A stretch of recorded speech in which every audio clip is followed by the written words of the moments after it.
No one will ever know what these innocent people dreamed of. Flying over the village of Lata on December the 14th, 1992, fleeing the horrors of war. At 16:39 hours, the life of 85 people was cut short in just a few seconds. 85, an anonymous, insignificant and menial number. What does it mean? 35 children who were barely 7 years old, pregnant women, elderly people, innocent lives with dreams, fears and loved ones, who were forever left to wait for them below. Silently, looking into the sky engulfed in fire, a helicopter was shot down.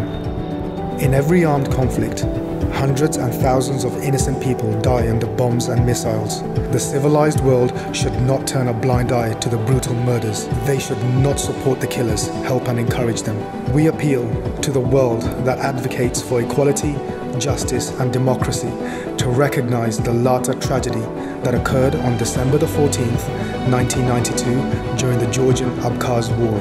This tragedy affected every family from the little nation known as Abkhazia. Time does not heal. Let the world know about our unhealed wound. Let the world know about our pain. The pain that we thoroughly felt. And we want it so that it will never happen again.